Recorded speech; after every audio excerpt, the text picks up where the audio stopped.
थोड़ा सा ज़्यादा फास्ट हो गया, दोबारा से फिर करना पड़ेगा। अब हम किस चीज़ की तरफ चलेंगे? Hypothesis testing. हाइपोथेसिस टेस्टिंग ये वाला बहुत इंपॉर्टेंट है। इंडिया में ये कॉन्सेप्ट कहाँ और किस रूप में मिलेंगे? हाइपोथेसिस टेस्टिंग का मतलब होता है अनुमान और तर्क निकालना। अनुमान मतलब जो आपने सोचा था और उसके ऊपर रिजल्ट निकालना। इंडिया में ये आपको न्याय शास्त्र में मिलेगा, लॉजिक मिलेगा। महर्षि गौतम ने कहा था कि किसी भी सच तक पहुँचने के लिए पहले समस्या होना ज़रूरी है। जैसे मेरी है नेचुरलिस्टिक ऑब्जर्वेशन, मतलब कि साक्षी भाव। ये आपको भागवत गीता और योगा सूत्रास में मिलेगा। इसका मतलब है कि बिना जज किए खुद को देखना। जब आप कहती हैं कि मैं डल हो गई हूँ तो आप ऑब्जर्व कर रही हैं। केस स्टडी मतलब जीवन चरित्र, केस स्टडी, ठीक है, बिल्कुल जीवन गाथा, जीवन चरित्र। इंडिया में हम पुराणों और इतिहास की कहानियों जैसे सीखते हैं। आपकी ज़िंदगी में केस स्टडी आपके आत्मचिंतन में है, सेल्फ रिफ्लेक्शन में है। सबसे पहले हमने सोल्यूशन क्या ढूंढना है? तो फॉरेन लैंग्वेज को छोड़िए, सिर्फ ये देखिए कि वो कहना क्या चाहते हैं। मतलब मेरे को इसी से फोकस करना है कि वो कहना क्या चाहते हैं, वही तो मैं पूछ रही हूँ, ठीक है। जैसे कि डिसीजन लेने के लिए क्या सिखाया था। नेक्स्ट है the vernacular connection. In concept को अपनी भाषा में ट्रांसलेट कीजिए। जैसे कि यही तो पूछ रही हूँ मैं, यही नहीं बता पा रही हैं कि कोरिलेशन को रिश्ता कहिए, वेरिएबल को बदलाव कहिए। जब आप अपनी मिट्टी की भाषा में बात करेंगी तो डर खत्म हो जाएगा। ये करके देखते हैं ये वाला पॉइंट, वर्नैकुलर कनेक्शन। फिजिकल में जब आप दिमाग ब्लॉक हो, बॉडी को मूव कीजिए। आपने कहा था आप डांसर सिर्फ एक आर्ट नहीं, वो काइनेथिस्टिक इंटेलिजेंस है। जब आप डांस करती हैं तो आपका दिमाग अपने आप हाइपोथेसिस टेस्टिंग कर रहा होता है, कौन सा स्टेप गलत है, कौन सा स्टेप, मतलब मूव भी करना पड़ेगा। Action, vernacular connection, back to basics. India में टाइम और प्लेस कहाँ पे? प्लेस का मतलब है कि लाइब्रेरी में नहीं है, बल्कि आपके डेली रूटीन में है। जब आप मार्केट में जा रही हैं, लोगों को देखती हैं, वो नेचुरलिस्टिक ऑब्जर्वेशन है। जब आप कॉलेज की स्ट्रीम और अपनी खुशी के बीच रास्ता ढूंढती है तो वो कोरिलेशन है।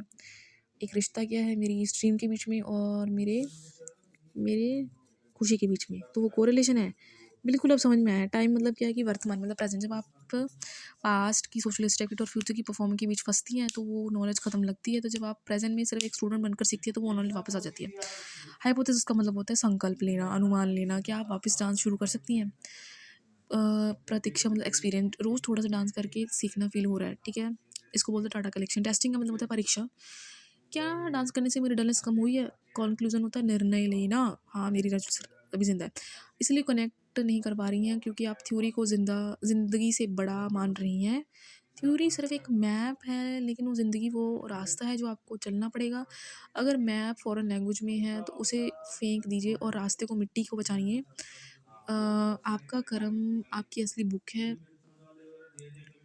तो सबसे पहले 2025 में कॉन्सेप्ट कहाँ है? हाइपोथेसिस टेस्टिंग एल्गोरिथम्स में है। इंस्टाग्राम और यूट्यूब फीड एक हाइपोथेसिस पर चलता है। वो टेस्ट करता है कि आपको क्या डांस पसंद है, क्या आपको डांस पसंद है, एक अनुमान लेके चलता है। इसको दोबारा फिर करना पड़ेगा। अगर आप देखती हैं हाइपोथेसिस एक्सेप्ट होता है, बिल्कुल बिल्कुल बिल्कुल। उन्होंने एस्टिमेशन लगाया और मैंने देखा, फिर एक्सेप्ट हो गया। आपकी रियल लाइफ में आप टेस्ट कर रही हैं क्या मैं अभी भी वही पुरानी लड़की हूँ? थोड़ी थोड़ी न्यू हूँ मैं। केस स्टडी का मतलब होता है सोशल मीडिया प्रोफाइल। पहले फ्रूड एक इंसान को महीनों तक ऑब्जर्व करता है, बिल्कुल सच में। आज किसी की केस स्टडी उसकी इंस्टाग्राम प्रोफाइल है, बिल्कुल बिल्कुल बिल्कुल बिल्कुल। आप जो परफॉर्मर वाला रोल जी रही हैं वो वही मास्क है जो फ्रूड पर्सोना कहती हैं। प्रॉब्लम ये है कि आपका डिजिटल पर्सोना आपकी रियल लाइफ को खा रहा है। ओके, बुक्स में प्रॉब्लम क्यों नहीं लिखी? ऑथर्स का इंटरेस्ट जे नीमैन फ्रॉड का इंटरेस्ट उनकी प्रॉब्लम्स में था। ओ माय गॉड, उन्होंने अपनी लाइफ की उलझनों को सॉल्व करने के लिए थ्योरीज बनाई। तो मैं यही तो चाहती हूँ कि लाइफ की उलझनों को सॉल्व करने के लिए थ्योरीज बनाऊँ। आपको उनके सोल्यूशन को कॉपी पेस्ट नहीं करना है। Thank you so much. आप उनके टूल्स के लेने के लिए 2025 वाली प्रॉब्लम को खत्म करने के लिए। न्यू मैन का रूल डिसीजन मेकिंग है। आपका डिसीजन मेकिंग मोबाइल छोड़कर 10 मिनट डांस करना है, ये आपकी टेस्टिंग है। Thank you so much.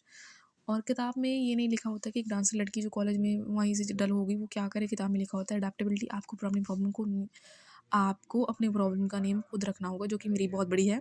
पहले प्रॉब्लम को लिखिए जैसे कि मैंने बताया, फिर देखिए ऑपोजिट कहाँ है, मतलब पॉजिटिव कहाँ है। अगर डलनेस प्रॉब्लम है तो मूवमेंट सॉल्यूशन है।